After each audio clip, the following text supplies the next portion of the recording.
Siap. Bismillahirrahmanirrahim.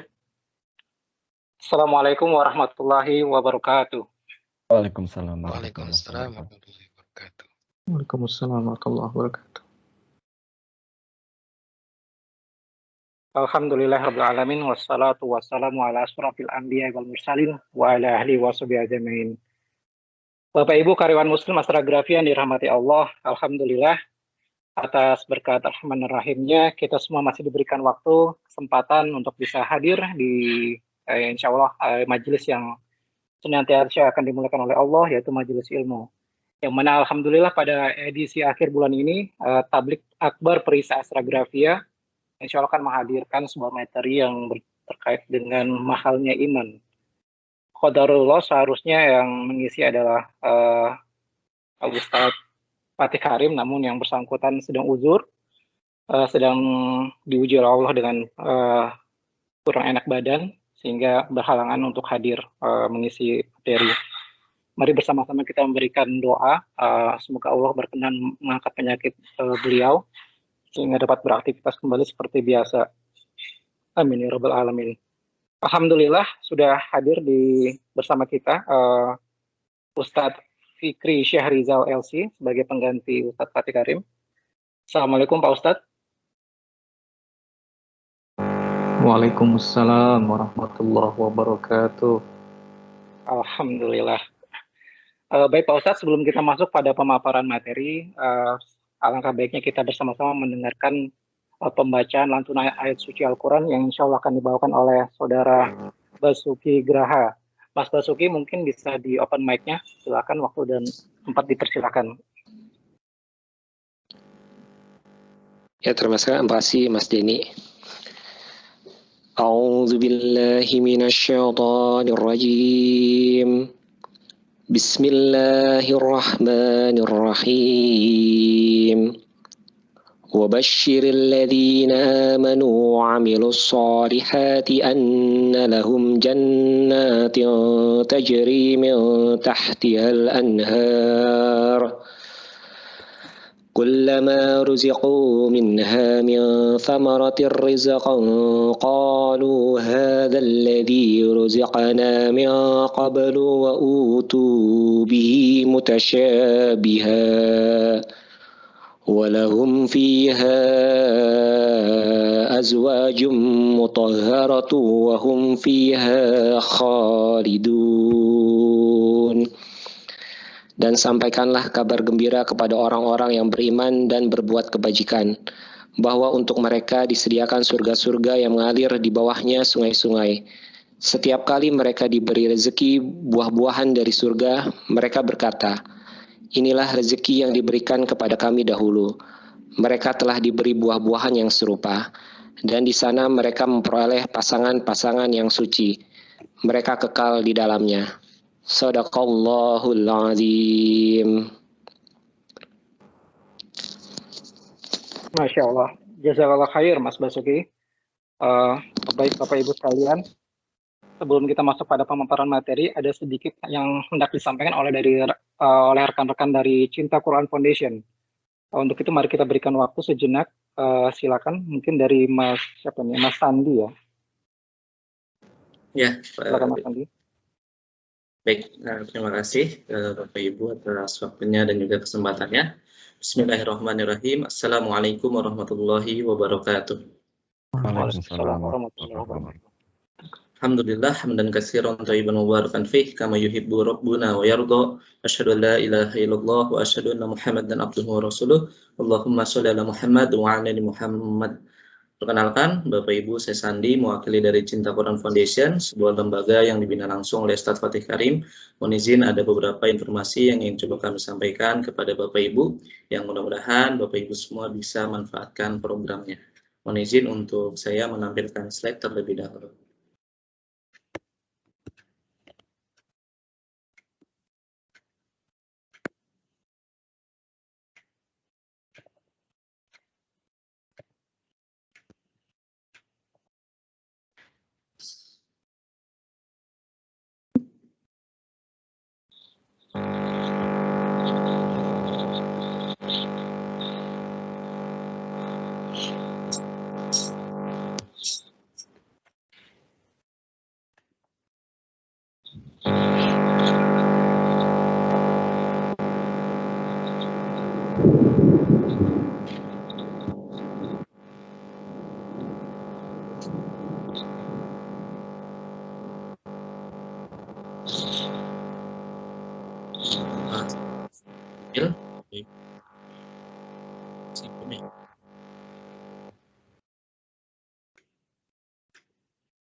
Ya, tampillah slide-nya. Baik, Bapak Ibu yang dirahmati oleh Allah Subhanahu wa taala. Jadi informasi atau juga program pertama yang ingin kami sampaikan adalah mengenai program Indonesia Bisa Baca Quran. Sebuah program pembelajaran baca Quran tak berbayar yang dilanjutkan dengan pembinaan. Program ini kita dedikasikan untuk membantu saudara-saudara kita untuk terbebas dari buta aksara Quran di Indonesia. Nah, kenapa kita menggagas program ini? Karena kita menemukan sebuah data dari Biro Pusat Statistik Republik Indonesia, 53,57% kaum muslimin kita, saudara-saudara kita tidak bisa membaca Al-Quran ataupun juga buta aksara Al-Quran. Bapak Ibu Subhanallah ya. Padahal sama kita ketahui bahwa sebenarnya Indonesia adalah negeri muslim untuk besar di dunia.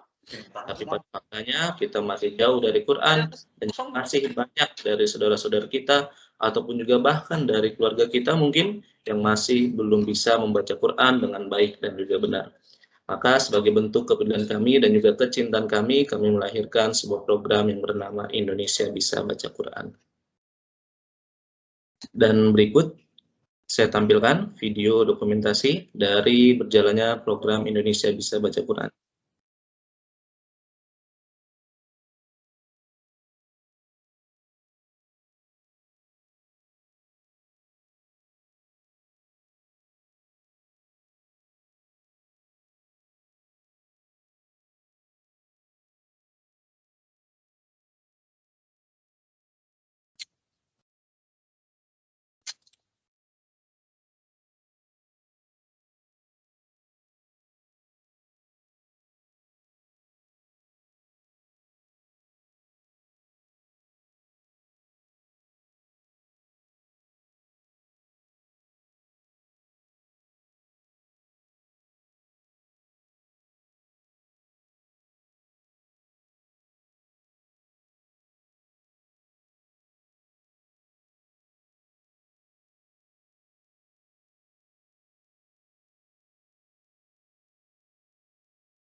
Itu tadi ya Bapak Ibu sekilas mengenai bagaimana berjalannya dari program Indonesia Bisa Baca Quran. Dan alhamdulillah walaupun di kala pandemi seperti ini, program Indonesia Bisa Baca Quran tetap terus berjalan dan juga tetap dilaksanakan dengan menerapkan standarisasi protokol kesehatan. Alhamdulillah. Insyaallah, alhamdulillah di kesempatan yang Allah muliakan ini, kami mengajak kepada Bapak Ibu semua, yuk untuk sama-sama ikut mendukung dan juga berkontribusi dalam program Indonesia Bisa Baca Quran. Nah, caranya bagaimana? Caranya cukup mudah, bisa langsung menyalurkan kontribusi terbaiknya melalui rekening yang telah tertera di layar Bapak Ibu atas nama Yayasan Cinta Quran Global. Nah, Masya Allah, tabarakallah ya, Bapak Ibu, ini adalah kesempatan yang sayang untuk dilewatkan. Silahkan, yuk dimanfaatkan, ditunaikan, dan jangan ditunda-tunda. Mudah-mudahan Allah menerima amal terbaik kita, dan mudah-mudahan Indonesia terbebas dari buta aksara Quran. Amin ya rabbal alamin.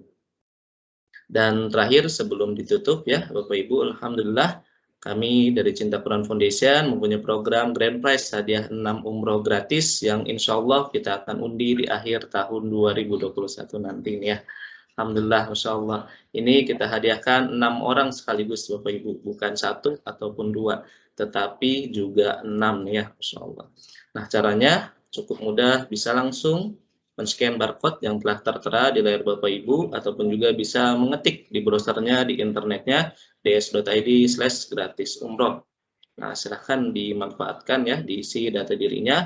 Mudah-mudahan Bapak Ibu pemenang yang bisa mendapatkan untuk kesempatan umroh gratis ini. Amin ya rabbal alamin. Mungkin ini yang bisa disampaikan, kurang lebihnya mohon maaf. Wabillahi taufiq wal hidayah. Assalamualaikum warahmatullahi wabarakatuh. Waalaikumsalam warahmatullahi wabarakatuh. Mas Sandi, terima kasih banyak atas pemaparannya. Sangat menarik sekali ya, Bapak Ibu sekalian. Sungguh mulia ya niatan dari teman-teman dari Cinta Quran Foundation ini ya. Mari bersama-sama kita berperan aktif, mendukung ya semampu kita. Insya Allah akan menjadi sebuah kebaikan kelak kita di yaumul akhir. Mungkin Mas Sandi bisa dikirim di chat ya untuk yang address tadi ya, karena kan tadi kan kayaknya nggak sempat pada di scan barcode-nya ya. Oke, atau ada tertarik tadi ya. Oke, jazakallahu khair Mas Sandi. Oke, baik, selanjutnya Bapak Ibu sekalian, marilah kita langsung melangkah pada pemaparan materi inti yang akan disampaikan oleh Ustadz Muhammad Fikri Syahrizal. Afwan Pak Ustadz, waktu dan tempat kami persilakan Pak.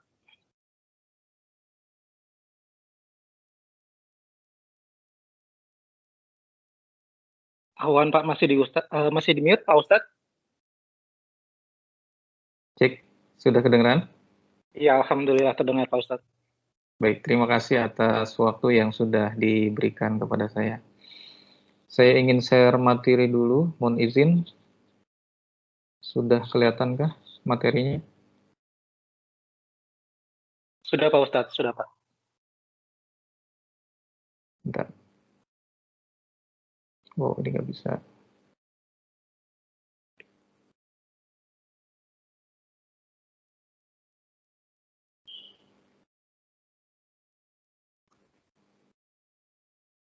Sudah lebih jelas?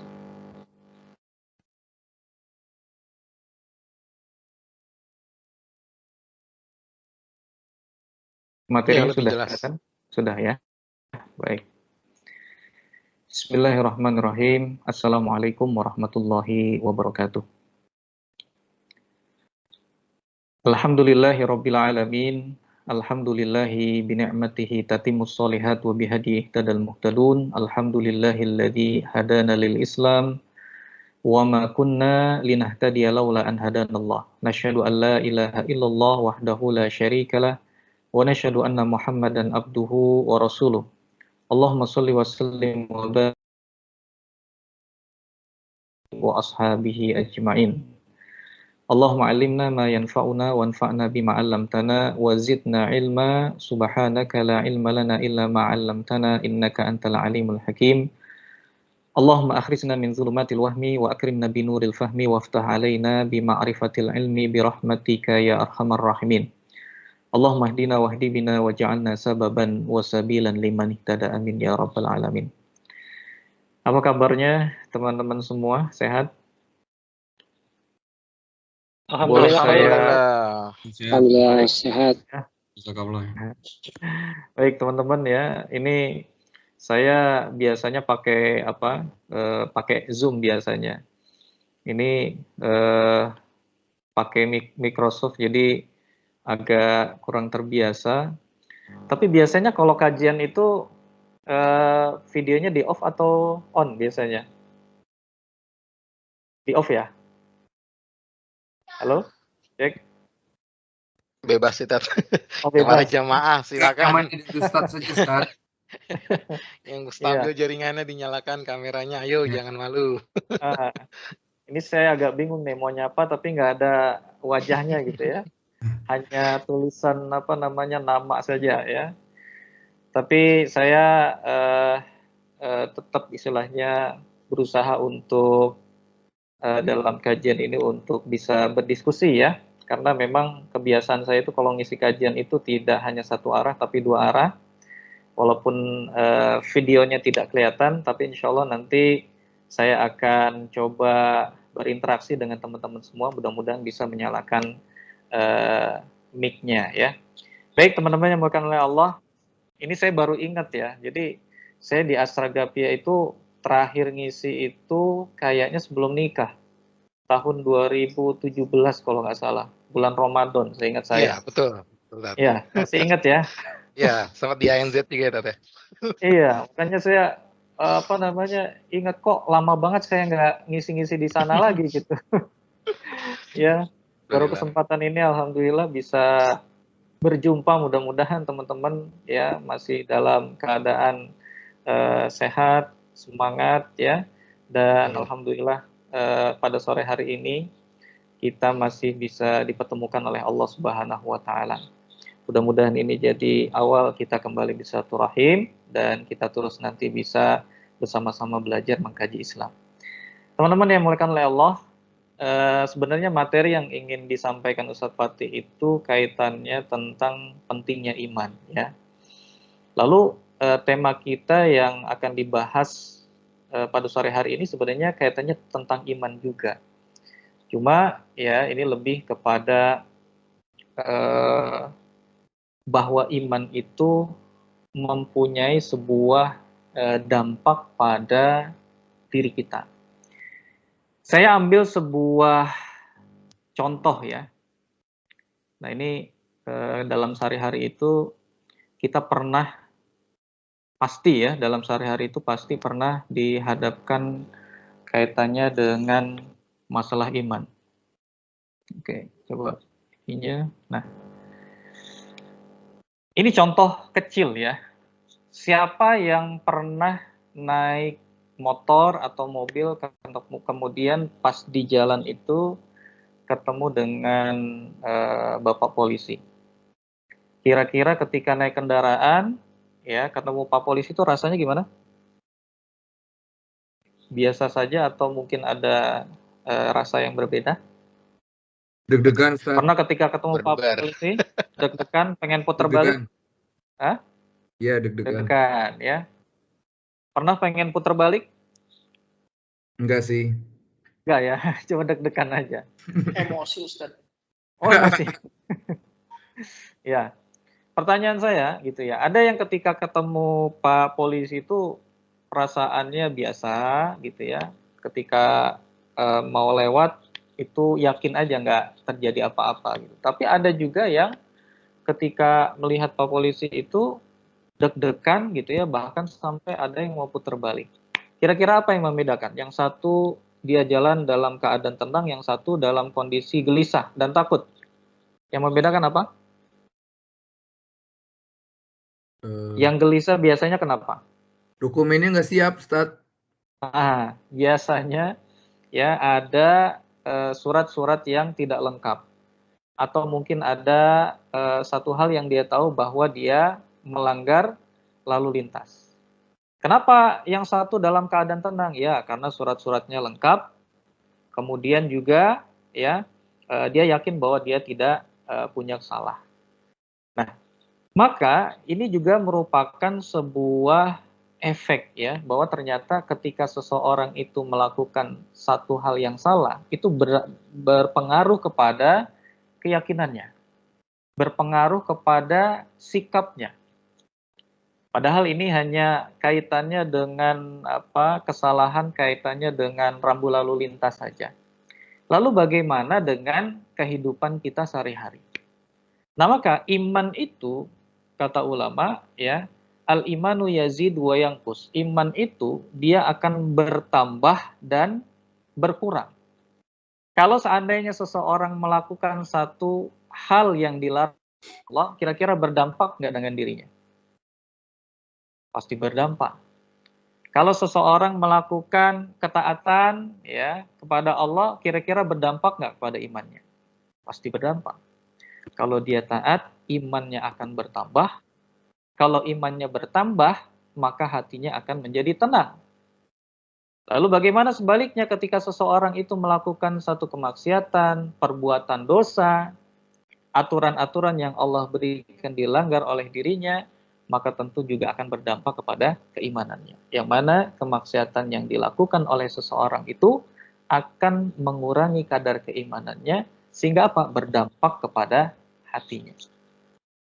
Nah, maka teman-teman yang dimuliakan oleh Allah Subhanahu wa taala, bahwa ternyata iman yang ada di dalam hati kita ya adalah sesuatu yang kondisinya itu tidak stabil. Artinya dia bisa naik, bisa turun dengan waktu yang sangat cepat. Kalau hari ini kita sedang mengkaji Islam, kira-kira iman kita naik atau turun? Insya Allah naik, Ustaz. Naik. Kalau naik. Kalau orang ngaji ya, orang baca Quran gitu ya, biasanya hatinya menjadi tenang atau gelisah? Insya Allah makin tenang, Ustaz. Insya Allah makin tenang. Nah, ketenangan itu didapatkan dengan ketaatan. Alhamdulillah hari ini kita mengkaji Islam. Baru saja kita mendengarkan bacaan Al-Quran. Maka hari ini, sore hari ini, iman kita bertambah. Dengan iman bertambah, maka terjadilah di dalam diri kita rasa tenang.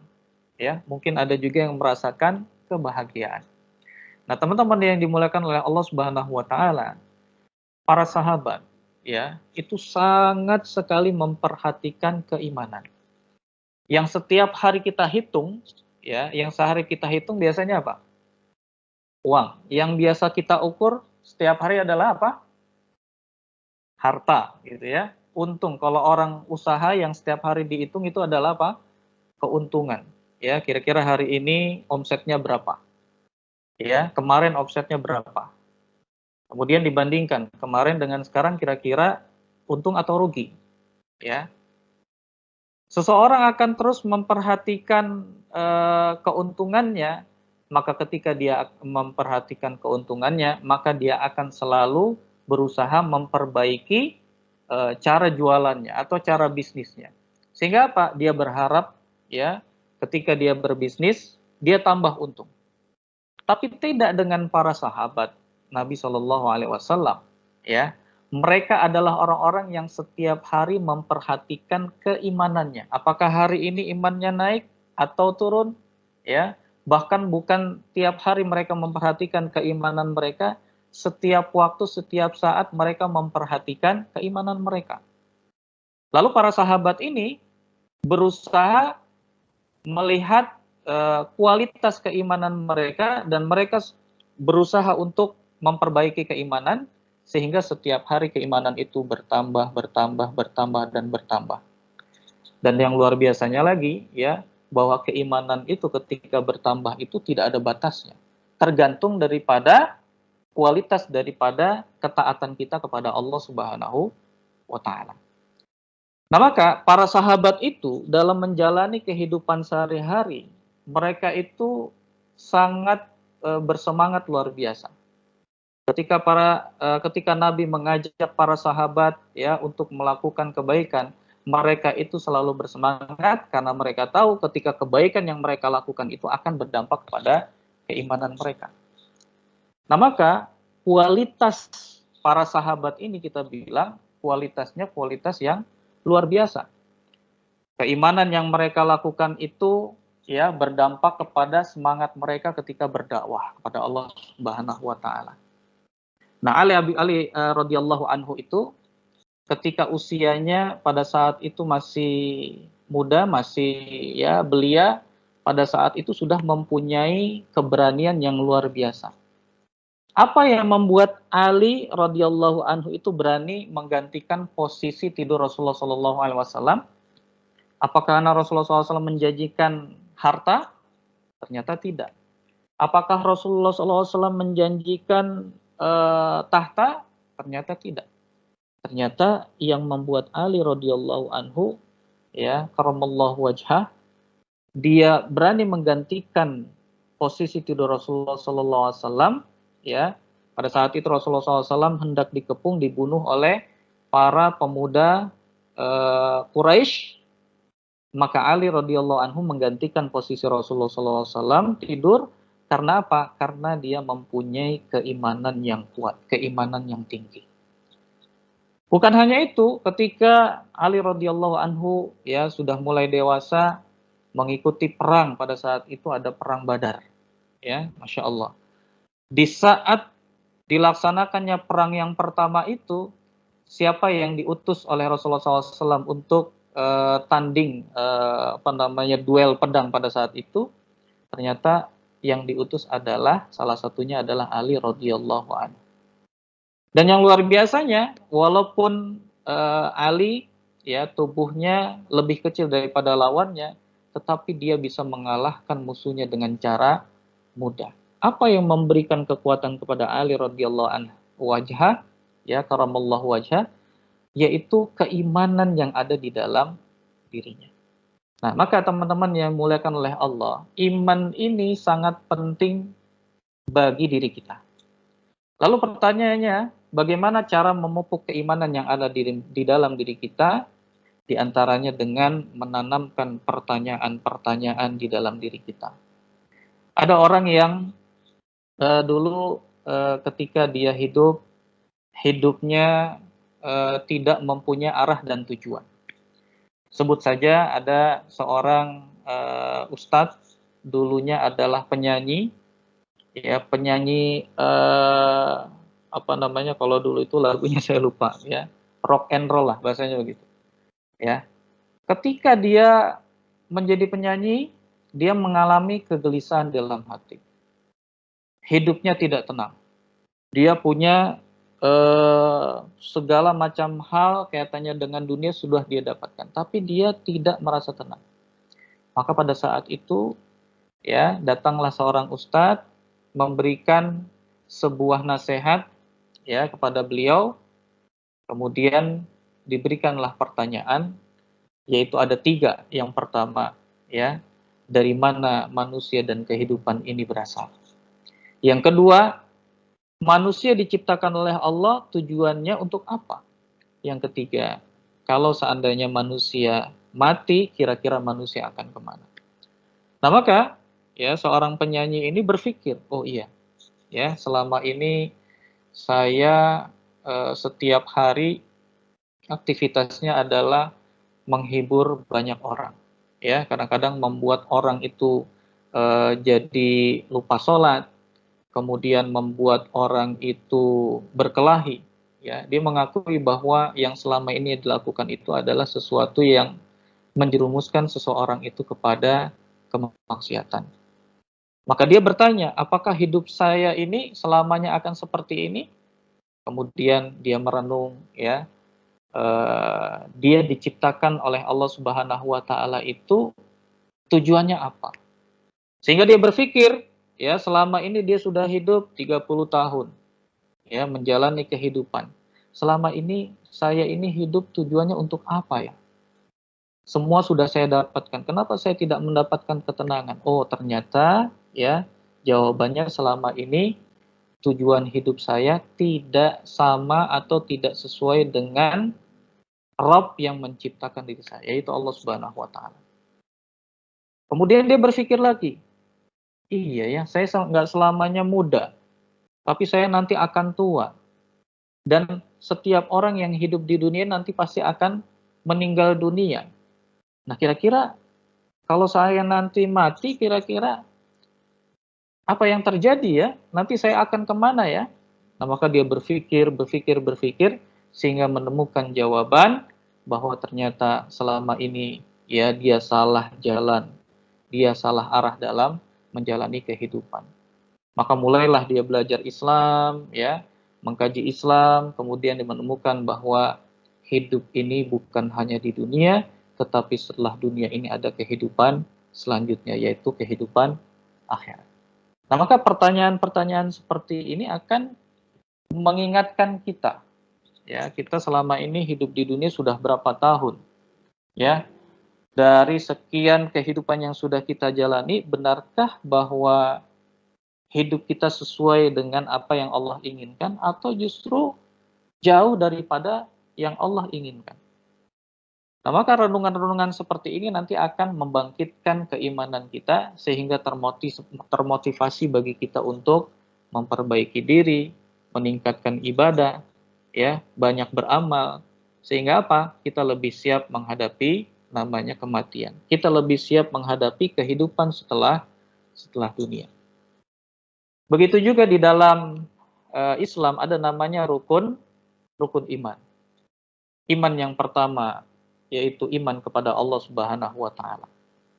Kita yakin bahwa Allah Subhanahu wa taala yang menciptakan diri kita, yang menjamin rezeki kita, yang memberikan pertolongan kepada diri kita di saat kita membutuhkan pertolongan dalam menghadapi masalah.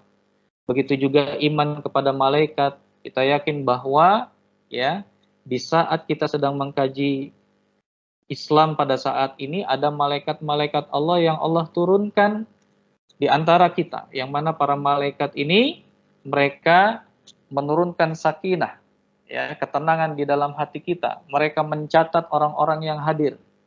Mereka menyebut nama-nama orang yang hadir, ya, meminta kepada Allah supaya apa? Orang-orang yang hadir pada kajian seperti ini untuk diampuni dosanya oleh Allah Subhanahu wa taala. Dan kita juga percaya bahwa di sebelah kanan dan kiri kita ada malaikat yang mencatat amal baik dan amal buruk. Dan kita juga percaya bahwa ada malaikat Israel yang Allah perintahkan untuk mencabut nyawa kita, baik dalam keadaan siap maupun tidak siap. Bapak Ibu yang dimuliakan oleh Allah, malaikat Israel itu datang setiap hari mengunjungi diri kita. Ya, di dalam sebuah riwayat itu berapa kali malaikat Israel itu atau malaikat maut yang disebut di dalam Al-Qur'an itu malaikat maut berapa kali datang menghampiri kita? Ada yang tahu? 70 kali. Coba bayangkan, ya. Kalau 70 kali berarti dalam satu hari ada 24 jam, setiap berapa menit sekali malaikat maut itu datang kepada kita? Ada yang tahu? Kurang lebih setiap 22 menit sekali malaikat maut itu datang kepada diri kita. Ya. Sampai-sampai di dalam riwayat itu dikatakan malaikat maut itu sampai bingung gitu. Kenapa? Tiap kali malaikat maut itu datang kepada manusia, didapatinya manusia itu dalam kondisi tertawa, tersenyum gitu. Ya. Bayangkan ya, kalau sehari setiap 20 menit sekali malaikat maut itu datang kepada kita, sedangkan kita dalam kondisi ya tidak beribadah, bahkan nauzubillah mungkin ada yang sedang bermaksiat kepada Allah, ya. Tidakkah kita takut kalau tiba-tiba ya Allah takdirkan kita meninggal dunia sedangkan kita dalam kondisi bukan sedang beribadah. Nah, maka ini bagian daripada hal yang bisa membangkitkan keimanan kita. Begitu juga kita percaya kepada kitab-kitab Allah. Allah turunkan Al-Quran kepada Nabi Muhammad SAW. Ketika Al-Quran ya yang kita pegang sehari-hari kita baca, maka Quran itu akan menambah keimanan kita. Orang yang baca Quran, begitu juga dengan maknanya, ya, maka Quran yang dibaca kemudian dipahami maknanya itu bisa menjadi obat di dalam hati. Maka orang yang ketika dia membaca Al-Quran, memahami maknanya, maka bertambahlah imannya. Begitu juga iman kepada nabi-nabi Allah. Ya, Allah Subhanahu wa taala mengutus nabi yang terakhir yaitu Nabi Muhammad SAW ya dijadikan sebagai contoh. Ketika kita melaksanakan apa yang diperintahkan oleh Nabi kita Muhammad SAW, melaksanakan sunnah-sunnah yang dicontohkan Rasulullah SAW, itu juga akan berdampak pada keimanan kita. Kemudian iman kepada hari kiamat, percaya bahwa setelah kehidupan dunia ada kehidupan akhirat. Percaya nanti ketika manusia ya meninggal dunia, dia di alam kubur kemudian akan dibangkitkan ya ketika hari kiamat. Percaya juga bahwa Allah Subhanahu wa taala menakdirkan sesuatu pada diri kita. Segala sesuatu yang sudah Allah takdirkan kepada diri kita pasti baik untuk kita. Maka ketika seseorang itu mendapatkan satu hal yang mungkin tidak sesuai dengan keinginannya, tetapi itu memang adalah takdir Allah Subhanahu wa taala, maka dia akan menyikapinya dengan keimanan. Maka dia itu juga akan menambah keimanan kepada Allah Subhanahu wa taala. Nah, maka orang-orang yang beriman itu dalam menjalani kehidupannya itu dia tidak berdasarkan logika. Coba bayangkan, kalau setiap masalah yang kita hadapi dengan logika, kira-kira stres nggak kita? Hari ini banyak orang yang stres. Karena apa? Selalu melogikakan masalah. Rezeki dipakai logika. Ya, punya anak 6 misalkan. Ya, gaji pas-pasan. Pakai logika, stres. Ada masalah di keluarga, ada masalah di kantor, ada masalah di masyarakat dan lain sebagainya. Ketika disikapi dengan akal dan logika, maka tentu kita akan mudah stres. Karena apa? Karena logika tidak akan sampai untuk menyelesaikan masalah-masalah yang ada. Nah, orang-orang yang beriman itu, dia percaya kepada yang gaib. Ya, dia tidak menggunakan logikanya, tapi dia lebih percaya kepada hal yang gaib. Yang gaib ini kaitannya dengan keimanan. Ya, makanya Allah Subhanahu wa taala di dalam Al-Qur'an surat Al-Baqarah dikatakan a'udzubillahi minasyaitonirrajim, alladzina yu'minuna bil ghaib wa yuqimunas shalah wa mimma razaqnahum yunfiqun. Orang-orang yang beriman kepada yang gaib, mereka mendirikan salat, menafkahkan sebagian rezeki yang kami anugerahkan kepada mereka. Dorongan iman ya bisa membuat orang itu semakin taat kepada Allah Subhanahu wa taala. Dorongan iman bisa membuat seseorang itu bertambah kualitas ibadahnya, kualitas sholatnya, kualitas sedekahnya. Nah, maka orang-orang yang beriman itu tidak menggunakan logikanya dalam menghadapi masalahnya, tetapi menggunakan keimanannya, percaya kepada yang gaib. Maka jangan sampai keyakinan kita kepada Allah, keyakinan kita terhadap rezeki, keyakinan kita terhadap pertolongan Allah itu, ya, itu lebih rendah dibandingkan dengan keyakinan kita terhadap rice cooker. Coba ya, kalau kita masak nasi pakai rice cooker gitu ya, kira-kira ada nggak perasaan ragu bahwa nasi yang dimasak di rice cooker itu tidak matang? Ragu nggak kira-kira? Saya kira nggak ragu ya. Kalau nasinya sudah dimasukkan ke rice cooker, kemudian kita pencet tombol masaknya, kemudian kita nggak lihat tuh rice cookernya setiap 1 menit kita buka apakah sudah matang atau belum. Enggak. Kita tinggal tunggu saja mungkin beberapa menit karena kita yakin sudah matang gitu ya, sudah masak, kemudian baru kita lihat. Nah, hari ini banyak orang itu ragu dengan masalah rezeki, ragu dengan pertolongan Allah, ya, ragu dengan sesuatu yang sudah Allah tentukan untuk dirinya. Dia lebih percaya kepada rice cooker gitu dibandingkan percaya kepada Allah, ya. Maka jangan sampai keimanan kita, keyakinan kita, ya, lebih tinggi kepada rice cooker dibandingkan keyakinan kepada Allah Subhanahu wa taala. Nah, maka teman-teman yang dimuliakan oleh Allah Subhanahu wa taala, keimanan kita kepada Allah Subhanahu wa taala, ya, keimanan kita kepada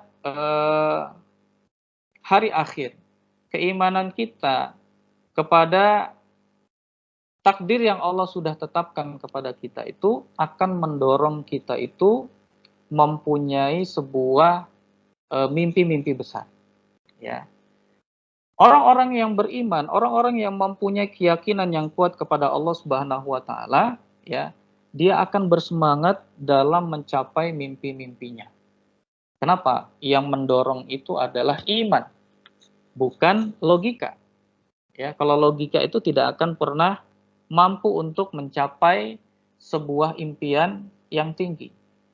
Karena kita lihat betapa banyak orang-orang hebat itu ya bisa mencapai impiannya, mencapai tujuannya yang menurut logika orang lain itu kayaknya mustahil, tapi ternyata dia bisa mencapai mimpi-mimpi tersebut. Kenapa? Karena yang mendorong adalah keimanan. Ya. Siapakah contohnya? Contohnya adalah seorang ya pemimpin Islam yang kita kenal dengan nama Muhammad Al-Fatih. Di dalam sebuah riwayat hadis dikatakan Abdullah bin Mas'ud ya berkata, tatkala kami bersama Rasulullah SAW untuk menulis, tiba-tiba beliau ditanya, manakah kota yang lebih dahulu dibebaskan? Apakah Konstantinopel atau Romawi? Rasulullah SAW menjawab, kota Heraklius yang dibebaskan terlebih dahulu, yakni Konstantinopel. Muhammad Al-Fatih ini adalah seorang ya pejuang Islam yang bisa menaklukkan Konstantinopel. Apa yang dilakukan? Dia melakukan sesuatu yang di luar logika, sesuatu yang tidak pernah difikirkan oleh orang banyak. Ya, apa yang mendorong dia untuk bersemangat untuk menaklukkan Konstantinopel pada saat itu dorongan iman. Maka pada saat itu dia menyuruh para pasukannya itu untuk apa? Mengangkat kapal-kapal yang digunakan untuk berperang, diangkat melalui bukit ya di tembok bagian belakang yang tidak pernah terfikir oleh musuh, ya diangkat menuju ke atas bukit. Pada saat itu benteng yang bertahun-tahun tidak pernah tembus, akhirnya tembus oleh pasukan Muhammad Al-Fatih. Nah, maka ya dorongan keimanan ini akan melahirkan sebuah kekuatan berupa keyakinan yang luar biasa kepada diri seseorang. Kalau iman kita kuat, ya, contoh ketika kita bekerja, kalau iman kita kuat, maka kerja kita itu tidak akan mudah lelah. Kerja kita itu tidak akan mudah kecewa. Kerja kita itu tidak akan mudah berputus asa. Kenapa? Ya, karena ternyata orang-orang yang membangun motivasi kerjanya itu karena Allah, didasarkan dorongan karena keyakinan kepada Allah Subhanahu wa taala, dia sudah tidak peduli lagi dengan manusia. Ada yang semangat kerjanya itu karena motivasinya kepada manusianya. Ada yang kerjanya itu lebih semangat kepada materi yang didapatkannya. Kita sebagai manusia ketika melakukan sesuatu, berharap besar, menjadikan motivasi materi dan manusia sebagai motivasi kita dalam bekerja, maka biasanya kita akan mudah kecewa, kita akan mudah berputus asa. Tapi kalau sudah dorongannya karena Allah, dorongannya iman, terlebih kerjanya kita itu ya niatnya dalam rangka untuk beribadah, maka apapun yang terjadi dalam permasalahan-permasalahan dalam pekerjaan kita itu tidak akan pernah membuat kita lelah, tidak akan pernah membuat kita berputus asa, dan tidak akan pernah membuat kita kecewa. Masya Allah, ya. Nah, kemudian juga bahwa keimanan ini juga berdampak kepada ikhtiar kita. Orang yang imannya kuat, ya, maka dia berusaha untuk berikhtiar yang terbaik. Allah Subhanahu wa taala berfirman, wa allaisa lil insani illa ma sa'a. Dan bahwasannya seorang manusia tiada memperoleh selain apa yang telah diusahakannya. Ketika dia berikhtiar mencari rezeki, ya, yang dia yakini bahwa rezeki itu bukan di tangan manusia, tetapi rezeki itu dalam genggaman Allah. Rezeki itu dalam jaminan Allah. Nah, maka kita belajar dari seekor burung. Bagaimana burung itu ketika di pagi hari ya dia keluar kemudian pulang dalam keadaan kenyang. Maka apa yang dikatakan Rasulullah SAW, lau annakum kuntum tatawakkaluna 'ala Allah haqqa tawakkulihi la ruziktum kama yurzaqut tayru taghdu khisaman wa taruhu bitonan. Seandainya kalian bertawakal kepada Allah dengan sebenar-benarnya tawakal, ya, pasti Allah akan memberikan kalian rezeki sebagaimana burung diberikan rezeki. Bagaimana cara Allah memberikan rezeki kepada burung?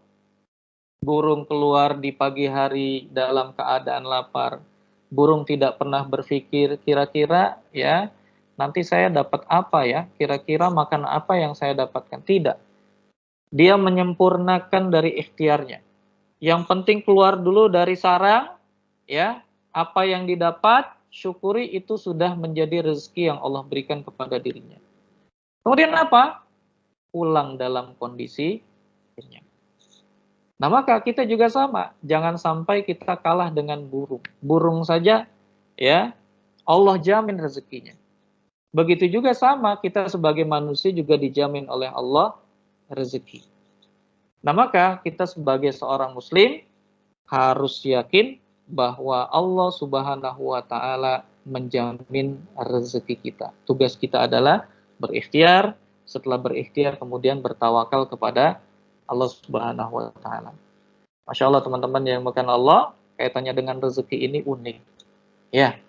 Semakin kita berharap rezeki itu kepada manusia, biasanya kita semakin kecewa. Semakin kita berharap betul rezeki itu ada pada manusia, biasanya rezeki itu makin jauh. Ya. Tapi ketika kita coba merubah berharap rezekinya itu kepada Allah, ya, Masya Allah, ternyata di saat itulah rezeki-rezeki yang tidak kita pernah duga, itu Allah datangkan kepada diri kita. Ya, mungkin ada di antara kita yang punya pengalaman-pengalaman seperti itu. Udahlah, pasrah saja. Kalau kaitannya kaitannya dengan rezeki itu percaya aja, Allah yang jamin. Ya, Allah yang jamin rezeki kita. Bisa jadi rezeki-rezeki itu tertunda, ya, tidak ada rezeki yang itu tertahan, ya, disebabkan karena apa? Karena kemaksiatan yang kita lakukan. Caranya untuk melancarkan rezeki yaitu dengan cara beristighfar, mohon ampun kepada Allah Subhanahu wa taala, ya.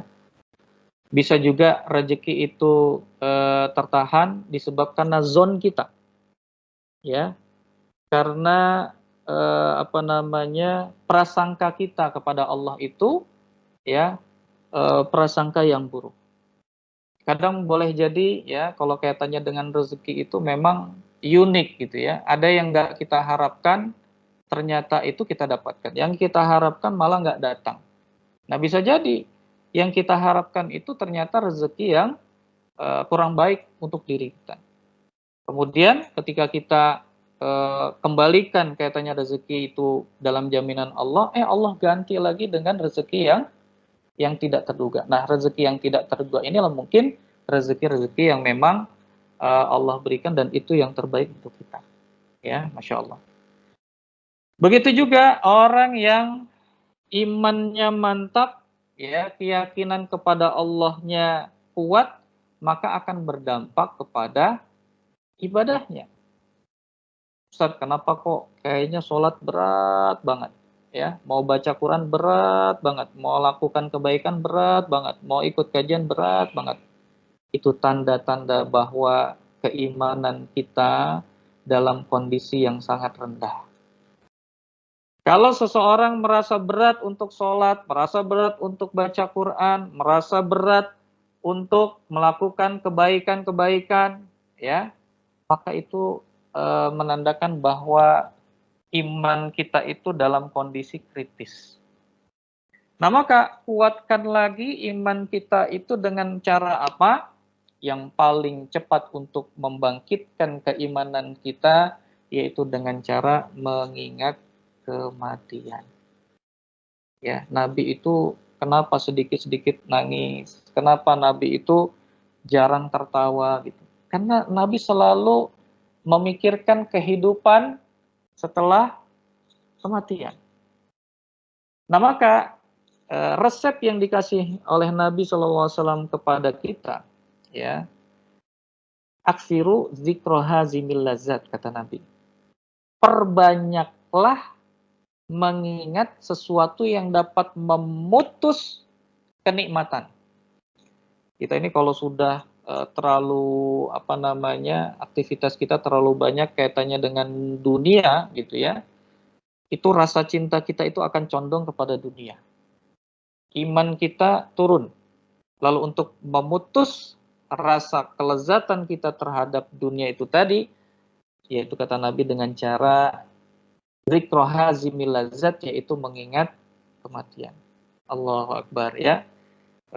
Kematian itu tidak melihat tua ataupun muda. Kematian itu bukanlah nomor urut, tetapi nomor cabut. Hari ini ketika kita mengingat tentang kematian, ya, maka insya Allah ya keimanan kita akan bertambah. Ketika keimanan bertambah, semangat kita untuk beribadah itu menjadi tinggi. Salat yang tadinya berat, ketika ingat mati, ya Allah, jangan-jangan ini salat terakhir saya. Makin semangat lagi salatnya, ya. Baca Quran yang tadinya nggak pernah baca Quran, ingat mati, ya Allah, sampai hari ini saya nggak bisa baca Quran, ya Allah. Ya, kalau seandainya saya mati, berarti saya nggak bisa baca Quran. Bagaimana saya mau mendapat manfaat? Bagaimana saya mau mendapatkan syafaat kalau saya tidak bisa baca Quran?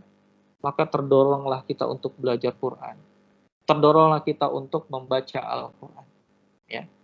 Nah, maka keimanan yang kuat, keimanan yang tinggi itu akan mendorong seseorang untuk melakukan ibadah dengan baik. Melakukan ibadahnya dengan mantap, ya. Begitu juga di dalam Al-Quran dikatakan, ya, dalam surat Al-Hajj ayat 1 dan 2 dikatakan, auzubillahi minasyaitonirrajim, ya ayuhan nasu taqu rabbakum, wahai orang-orang, wahai manusia, bertakwalah kalian kepada Rabb kalian. Inna zalzalatas sa'ata syai'un azim. Sesungguhnya kegoncangan hari kiamat itu adalah suatu kejadian yang sangat besar. Ya, kita diingatkan bahwa nanti akan terjadi yang namanya kiamat. Yauma tarawunaha tadhalu kullu murdi'atin amma arda'at wa tarda'u kullu dzati hamlin hamlaha wa taran nasa sukara wa ma hum bisukara walakinna adzabullahi syadid. Ya. Ingatlah ketika hari kiamat itu tiba, kamu melihat kegoncangan itu. Ya. Seorang wanita yang menyusui anaknya, lalai terhadap anaknya yang disusuinya. Dan semua wanita yang hamil sampai gugur kandungannya. Kamu melihat manusia dalam keadaan mabuk, padahal sebenarnya mereka tidak mabuk, akan tetapi azab Allah itu sangat keras. Ya, bayangkan ya, kita baru terjadi gempa aja udah takut, langsung ingat mati, ya Allah. Ya, tiba-tiba kita langsung ingat mati. Nah, inilah resep-resep supaya apa? Supaya keimanan kita bertambah. Orang-orang yang kuat imannya, maka dia menjadi orang-orang yang siap diuji oleh Allah Subhanahu wa taala. Ya, hari ini banyak orang yang ketika diuji, ya, dia gelisah, kemudian dia nggak bisa tidur, stres, ya, bahkan ada yang sampai berputus asa. Ya. Ketahuilah bahwa namanya hidup itu pasti akan diuji oleh Allah Subhanahu wa taala. Apa di antara ujian-ujian yang Allah berikan? Di dalam Al-Baqarah, surat Al-Baqarah ayat 155, Allah Subhanahu wa taala berfirman, "Wala nabluwannakum bisyai'in minal khaufi wal ju'i wa naqsin minal amwali wal anfusi was samarat wa basyiris sabirin." Dan sungguh akan kami berikan cobaan kepadamu dengan sedikit ketakutan, kelaparan, kekurangan harta, jiwa dan buah-buahan, dan berikanlah berita gembira kepada orang-orang yang sabar. Jadi, orang-orang yang kuat imannya akan berdampak dirinya, ya, siap menghadapi ujian-ujian yang Allah berikan. Ketika iman itu kuat, maka ya, dia akan mendapatkan kesabaran yang tinggi dalam menghadapi ujian-ujian yang Allah berikan kepada dirinya. Masya Allah ya, teman-teman yang dimuliakan oleh Allah, orang-orang yang beriman, ya, yang yakin kepada Allah, ketika diberikan ujian, ya, dia bersabar dan dia menyikapinya dengan sikap yang baik.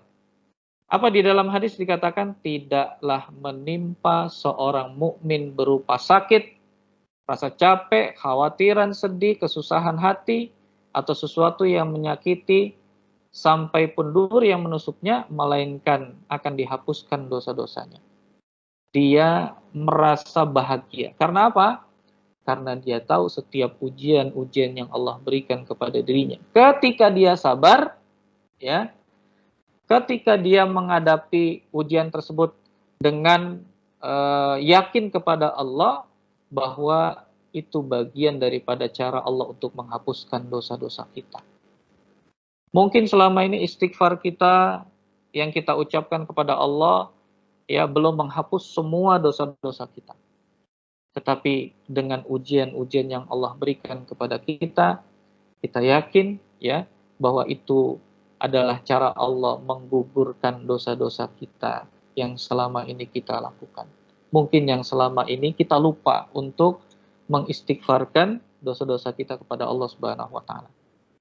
Nah, maka teman-teman yang dimuliakan oleh Allah, ya, kalau keimanan kita kuat, ya, kalau kita yakin kepada Allah, maka Allah Subhanahu wa taala nanti akan berikan semua janji-janjinya kepada kita. Kalau kepada manusia aja kita percaya dengan janji manusia, lalu kenapa dengan janji Allah kita tidak yakin? Apa yang Allah janjikan kepada kita? Kata Allah, wa may yattaqillaha, bagi orang-orang yang bertakwa kepada Allah, yang pertama, yaj'al lahu makhraja. Ketika dia punya masalah, Allah akan berikan solusi dari masalahnya. Kemudian apa lagi? Wa may yattaqillaha yaj'al lahu min amrihi yusra. Ketika dia punya urusan, ya, Allah janjikan apa? Allah akan mudahkan urusannya. Allah akan, ya, mudahkan urusan pekerjaannya. Allah akan mudahkan bisnisnya dan lain sebagainya. Kemudian apa lagi? Barang siapa yang bertawakal kepada Allah, wa yu'zim lahu ajra, Allah lipat gandakan pahalanya. Kemudian apa lagi? Wa yarzuqhu min haitsu la yahtasib, Allah berikan rezeki yang tidak disangka-sangka. Dan yang terakhir, Allah hapuskan dosanya. Wa yukaffir anhu sayyi'atihi. Masya Allah. Teman-teman yang dimuliakan oleh Allah, maka ayo kita jaga keimanan kita, ya, kita tingkatkan kualitas ibadah kita. Maka apa yang kita lakukan untuk Allah, ya, mulai daripada ibadah-ibadah yang kita lakukan kepada Allah, ya, kemudian setiap amalan-amalan yang kita lakukan kepada Allah, maka itu akan berdampak kepada keimanan. Nah, ketika keimanan itu bertambah, ya, semakin kuat sabar kita, semakin kuat keyakinan kita kepada Allah bahwa Allah menjamin rezeki kita, bahwa Allah yang menyelesaikan segala urusan kita, ya, maka Allah Subhanahu wa taala nanti akan memberikan janji-janjinya untuk kita semua. Dan mudah-mudahan kita termasuk, ya, orang-orang yang mendapatkan kemudahan, mendapatkan rezeki yang berlimpah, ya, mendapatkan pahala, dihapuskan dosa-dosa, dimudahkan urusannya oleh Allah Subhanahu wa taala. Ya. Baik teman-teman, karena waktunya sudah hampir maghrib, ya. Saya sedang di Sumedang, ya, jadi tidak di Jakarta. Wallahu alam apakah di sana sudah azan atau belum. Di sini sebentar lagi azan. Saya kira ini saja teman-teman, ya. Mudah-mudahan ini menjadi penyemangat bagi kita untuk lebih meningkatkan keimanan kita kepada Allah Subhanahu wa taala. Baik, saya persilakan mungkin kalau ada yang mau ditanyakan. Jazakallahu khair, Pak Ustadz. Bapak Ibu sekalian, dipersilakan, mungkin masih ada sisa 7 menit ya menjelang azan maghrib bagi yang hendak bertanya kepada Pak Ustadz.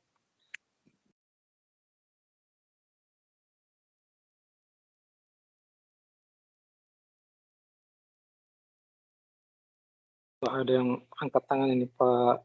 Maaf, di layar saya nggak kelihatan. Pak Muhammad Sansuar. Samsuar Ya. ya? Mau nggak Pak Ya, Ustaz. Samsuar? Silakan Pak. Ustaz, Assalamualaikum warahmatullahi wabarakatuh. Waalaikumsalam warahmatullahi wabarakatuh. Ustaz, saya ingin bertanya tadi yang berkaitan dengan surat Al-Hajj, surat 22 ayat 1 dan 2 yang Ustaz sampaikan. Ini maaf kalau pemahaman saya salah ya. Kalau di hari kiamat itu, kalau tidak salah kan sudah tidak ada orang Islam ya. Maka itu adalah seburuk-buruknya suatu kaum. Nah itu Ya. relevansinya sebetulnya apa Ustaz ya dengan kita harus menjaga keimanan kita. Terus yang kedua Ustaz, itu tadi berkaitan dengan masalah ujian yang disampaikan dari ketakutan, kelaparan, kekurangan harta, jiwa dan buah-buahan. Nah, itu gimana kita memanage rasa sabar kita ya? Bahwa sekarang tuh kita sedang dalam posisi diuji misalkan ketakutan gitu ya, atau kita sedang diuji dengan kelaparan, atau kan kadang-kadang kita itu berada dalam suatu kondisi yang kalau sedang diuji tuh kita kalut gitu ya, kalut gitu, jadi kalut atau bingung. Nah, gimana ya Ustaz ya kita bisa mendorong keimanan kita bahwa kita tuh harus bersabar sedang menghadapi itu. Kan kadang-kadang orang bilang mengatakan, kamu gimana sih sedang ada masalah kok malah diem aja, kayak nggak ada usaha gitu ya. Nah, padahal kita merasa bahwa itu tuh usaha kita dengan bersabar gitu. Walaupun kita sudah berusaha Dengan menurut sabar, usaha kita ya. Nah, Sabar diem aja. iya, kalau orang melihat kok kamu diem aja. Nah, itu aja kira-kira Ustaz supaya tidak berpanjang-panjang. Assalamualaikum warahmatullahi wabarakatuh. Waalaikumsalam warahmatullahi wabarakatuh. Yang pertama, ya, kaitannya dengan hari kiamat ini adalah bagian daripada keimanan kita, apa yang dikatakan di dalam Al-Quran. Hari ini ada orang yang tidak percaya bahwa kiamat itu ada. Hari ini ada orang yang menganggap bahwa kiamat itu bukanlah sesuatu yang akan terjadi. Dan ini juga ditanyakan juga di zaman Nabi itu, ya, di dalam surat An-Naba, amma yatasaalun 'anin naba'il azim, ya. Mereka saling bertanya tentang apa, ya? Mereka saling bertanya 'anin naba'il azim, tentang berita besar. Nah, berita besar ini apa? Tentang datangnya hari kiamat. Lalu apa relevansinya ya bagi kita yang istilahnya hidup pada saat ini, kita yang beragama Islam gitu ya. Relevansinya adalah bahwa kita diingatkan dengan peristiwa hari kiamat ya, yang hari itu adalah hari yang begitu dahsyat. Di sini dijelaskan sampai orang-orang yang pada saat itu hidup, kemudian dia mengalami hari kiamat itu, ya, sampai dia anaknya saja ketika disusui, kemudian sampai lupa, ya, sampai wanita hamil saja gugur kandungannya. Nah, ini juga peringatan, bukan berarti ketika kita nanti ya orang-orang beriman itu diwafatkan semuanya oleh Allah, kemudian tidak mengalami hari kiamat, bukan berarti kita menganggap bahwa nggak perlu takut gitu ya. Kan kita nggak ngalami hari kiamat, bukan seperti itu. Hari kiamat itu bagian keimanan kita kepada Allah, bahwa Allah akan menciptakan sebuah peristiwa yang namanya hari kiamat. Sekarang kiamat itu kan ada kiamat-kiamat kecil. Ya, lihatlah ya bagaimana musibah yang terjadi di Aceh, tsunami, itu bagian daripada kiamat kecil yang Allah berikan kepada kita. Ya. Nah, nanti ada kiamat kubronya. Itu apa? Ya, yaitu ketika nanti semua manusia itu akan dihilangkan. Ya, dilenyapkan, dimatikan.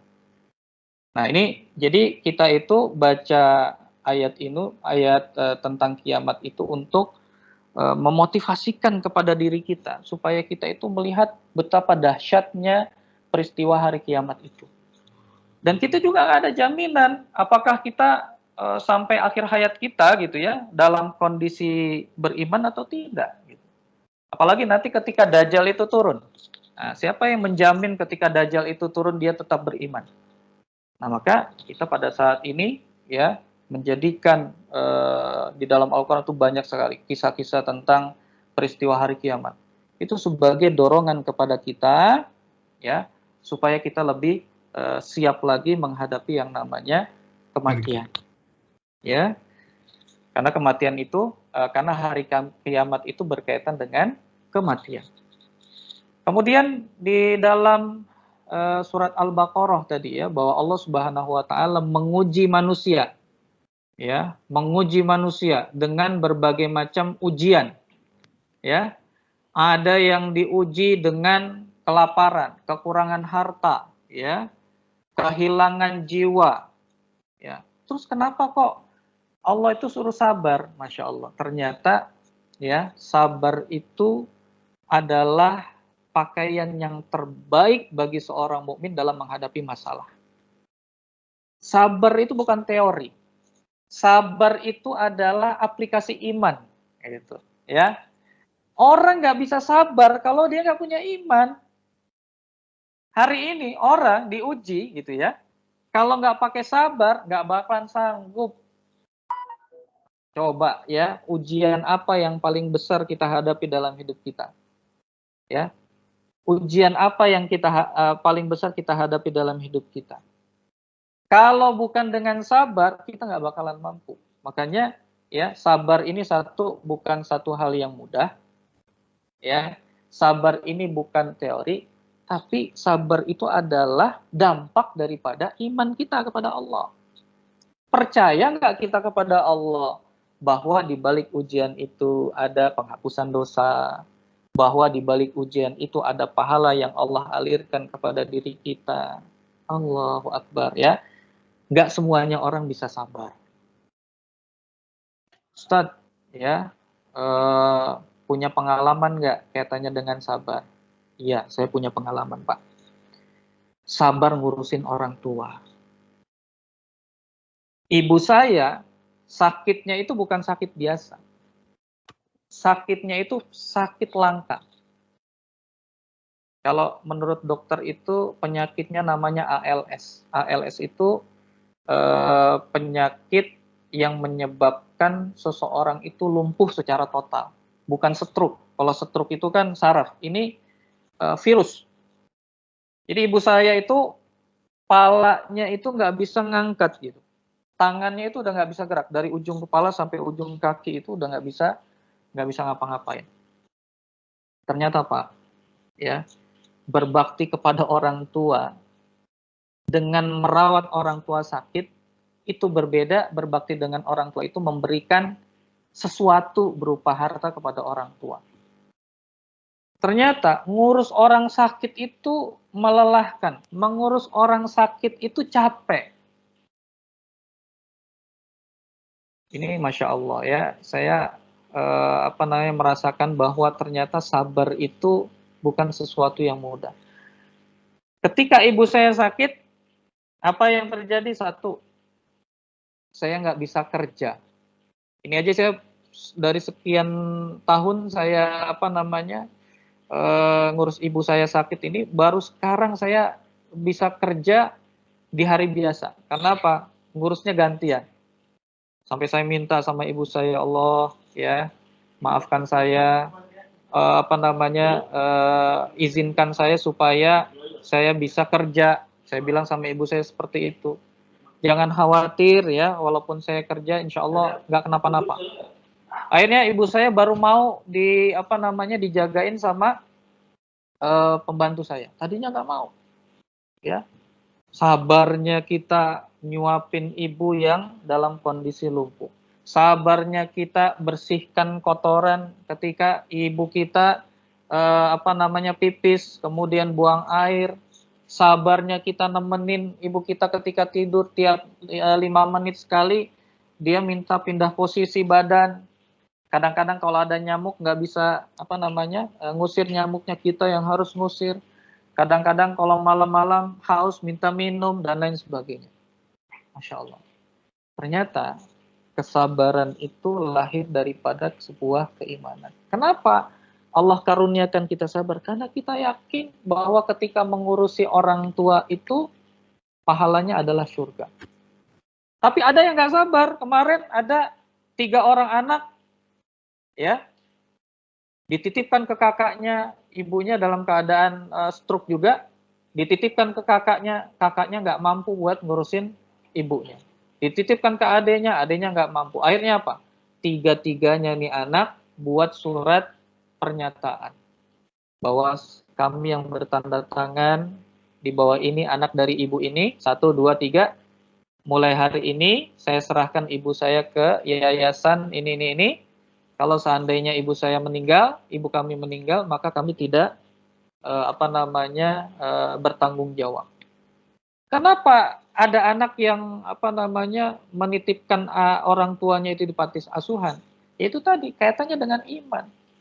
Karena memang sabar itu bukan sesuatu yang mudah. Ya. Sabar itu adalah bagian daripada keimanan. Tetapi solusi daripada permasalahan yang ada itu, ya, dengan cara apa? Ya, dengan cara berikhtiar. Sabar menghadapi penyakit, ya, bukan berarti diam untuk tidak berobat. Ya. Sabarnya kita harus diiringi dengan ikhtiar. Kalau sakit sabar, ya berobat, ya, ke rumah sakit. Apalagi sabarnya kita menghadapi ujian ekonomi bukan berarti diam, tapi tetap berikhtiar untuk mencari rezeki yang halal. Sabar menghadapi permasalahan rumah tangga, ya, bukan berarti diam, mencari solusi dari permasalahan-permasalahan yang ada. Ya. Jadi sabar ini seperti pakaian, gitu ya. Saya bilang seperti pakaian.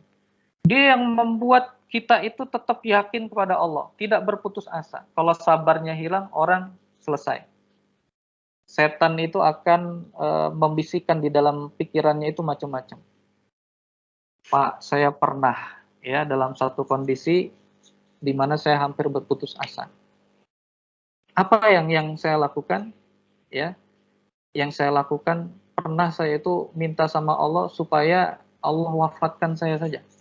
Padahal di dalam hadis itu nggak boleh. Kalau kita dihadapkan dengan masalah itu, ya, kita nggak boleh minta mati sama Allah. Nggak boleh. Seberat apapun masalahnya, maka jangan sampai kita meminta untuk diwafatkan oleh Allah. Ya. Ujian saya bukan hanya satu. Ujian saya juga ada satu lagi, ya. Ngurusin ibu saya, sampai hari ini saya belum punya keturunan, ya. Kalau kata dokter gitu ya, ini kalkulasi. Kalkulasi itu dalam artian kalau kita stres gitu ya, kita menghadapi permasalahan yang berat itu berpengaruh kepada tubuh kita, ya. Tapi kita tetap yakin sama Allah. Masa Nabi Isa, Maryam, ya, Maryam punya anak, Nabi Isa itu nggak ada bapaknya, gitu ya, bisa punya anak. Nah, kita yang istilahnya punya pasangan, masa nggak bisa punya anak? Pasti punya anak. Hanya saja kita berhusnuzon kepada Allah, mungkin, ya, Allah uji belum punya anak karena masih ngurusin orang tua dan lain sebagainya. Nah, maka ada di antara kita yang diuji dengan berbagai permasalahan. Maka hari ini, ya, teman-teman yang diuji dengan sakit atau ngurusin orang tua sakit, diuji belum punya keturunan, belum punya jodoh misalkan, atau diuji dengan masalah-masalah di kantor, maka, ya, jadikan sabar itu sebagai pakaian kita. Karena insya Allah dengan kesabaran itu Allah Subhanahu wa Ta'ala nanti akan memberikan pertolongannya kepada kita. Ya, jadi sabar bukan hanya diam, tapi kita berikhtiar juga, ikhtiar lahir dan batin. ikhtiar batinnya dengan cara memperbanyak amalan soleh, memperbanyak doa, ya. Ikhtiar lahirnya ya berusaha, kalau sakit ya ke dokter, kalau tidak ada pekerjaan ya berusaha mencari alternatif pekerjaan-pekerjaan yang bisa dilakukan ya untuk menambah penghasilan yang kita inginkan. Wallahu a'lam bishawab. Baik, Bapak yang dimuliakan oleh Allah, terima kasih ya. Di sini dalam kondisi hujan ya, Masya Allah. Di Jakarta juga mungkin hujan ya, saya lihat di berita. Mudah-mudahan kita selalu diberikan kekuatan oleh Allah dalam menghadapi ujian-ujian yang ada. Ya. Amin ya rabbal alamin. Amin ya rabbal alamin. Baik, Ya, terima kasih. jazakallahu khair Pak Ustadz. Sepertinya waktunya sudah lewat juga, sudah masuk waktu maghrib. Bapak Ibu sekalian, saya izin untuk mengakhiri pertemuan kita kali ini. Jangan lupa ada pesan sponsor chat di kolom chat ya, baik dari rekan Cinta Quran Foundation maupun dari teman-teman pengurus mengenai WISE ya. Oke. Sekali lagi, mari kita tutup perjumpaan kali ini dengan doa kafaratul majelis. Subhanakallahumma wa bihamdika asyhadu an la ilaha illa anta astaghfiruka wa atubu ilaik. Mohon maaf jika ada kekurangan. Wabillahi taufiq wa hidayah. Wassalamualaikum warahmatullahi wabarakatuh. Waalaikumsalam. Syukran Pak Ustadz. Terima kasih teman-teman semua, bapak-bapak, ibu-ibu. Terima kasih. Assalamualaikum Ustadz. Terima kasih atas kajiannya Ustadz. Assalamualaikum. Pamit Ustadz. Warahmatullahi wabarakatuh. Wabarakatuh. Jangan lupa taksidnya ikutan taksin.